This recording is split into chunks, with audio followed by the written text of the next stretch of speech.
നാം എന്നും നടക്കുന്ന വഴിയിൽ നിന്ന്, നാം എന്നും ചെയ്യുന്ന ജോലിയിൽ നിന്ന്, അല്ലെങ്കിൽ ആ മരുഭൂമിയുടെ അവസ്ഥയിൽ നിന്ന് അല്പം മുൻപോട്ട് പോയി ഈ ദൈവത്തിൻ്റെ പർവ്വതത്തിലേക്ക് അടുത്ത് ചെല്ലുവാനായി നാം സമയം കണ്ടെത്താറുണ്ടോ? നമ്മെ എന്തിനാണ് ഈ ദൈവം തിരഞ്ഞെടുത്ത് അവൻ്റെ സന്നിധിയിലാക്കിയിരിക്കുന്നതെന്ന് നാം ഒന്ന് ചിന്തിക്കണം.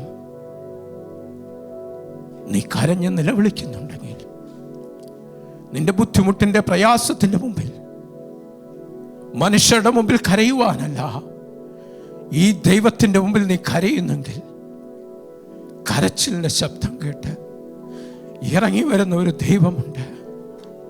ആ ദൈവമാണ് ഹോരേബിൽ ആ കത്തുന്ന മുൾപ്പടർപ്പിനുള്ളിൽ ഇറങ്ങി വന്നത്. നമ്മുടെ ജീവിതത്തിലും ചില സാഹചര്യങ്ങൾ, ചില ദിവസങ്ങൾ ഇങ്ങനെയാണ്. എപ്പോഴാണ് ആ ടേണിംഗ് പോയിന്റ് ഉണ്ടാകുന്നതെന്ന് പറയുവാൻ സാധിക്കില്ല.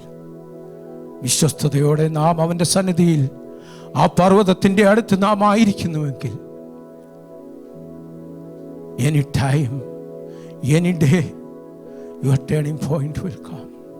നാം ഏത് സാഹചര്യത്തിലായാലും, ഏത് പ്രതികൂലത്തിലായാലും, നമ്മുടെ അടുത്ത് ആരുമില്ലെന്നുള്ള അവസ്ഥയിലായാലും, മരുഭൂമിയുടെ അവസ്ഥയിലായാലും, ഏത് പത്മോസിൻ്റെ അവസ്ഥയിലായിരുന്നാലും, നമുക്ക് കർത്തൃ ദിവസമായി കഴിഞ്ഞാൽ ഈ ദൈവത്തെ ആരാധിക്കുവാതിരിക്കുവാൻ സാധിക്കുകയില്ല. അവൻ്റെ നാമത്തെ ഭയപ്പെടുന്ന നമുക്ക് നീതി സൂര്യൻ തൻ്റെ ചിറകിൽ കീഴിൽ രോഗോപശാന്തികളോടെ ഉദിക്കും.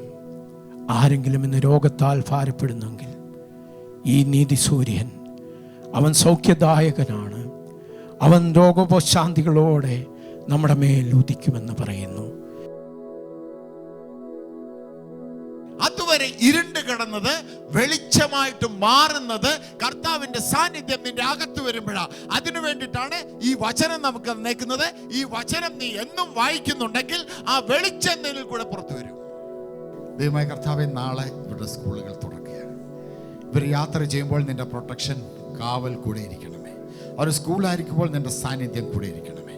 യേശുവിൻ്റെ രക്തത്താൽ ഞങ്ങൾ ഇവർ ഓരോരുത്തരെയും മുദ്രയിട്ട് പ്രവർത്തിക്കുന്നു. ദൈവിക സാന്നിധ്യം ഈ കുഞ്ഞിൻ്റെ മേൽ നിറയട്ടെ കർത്താവേ. ഹല്ലേലൂയ. അവൻ പഠിക്കുന്ന വിഷയങ്ങളെല്ലാം ഗ്രഹിക്കാൻ തക്കണം അവനെ സഹായിക്കണമേ കർത്താവിൻ്റെ കരം കുഞ്ഞിൻ്റെ മേൽ വെളിപ്പെട്ട് വരണേ കർത്താവേ. ഈ പഠിക്കുന്നതെല്ലാം കർത്താവേ, ഹല്ലേലൂയ, യേശുവിൻ്റെ നാമത്തോട് അത്ഭുതമായി മാറട്ടെ കർത്താവേ. കുഞ്ഞിനെ നിന്റെ സന്നിധിയിൽ ഞങ്ങൾ താഴ്ത്തിയേൽപ്പിക്കുകയാണ് കർത്താവേ. ദൈവമായ കർത്താവേ, ഹല്ലേലൂയ, ഇത് യഹോവയാൽ സംഭവിച്ചെന്ന് കേൾക്കാൻ തക്കണം കർത്താവ് ചെയ്യാൻ പോകുന്ന വലിയ കൃപയ്ക്കായി സ്തോത്രം ചെയ്യുന്നു കർത്താവേ.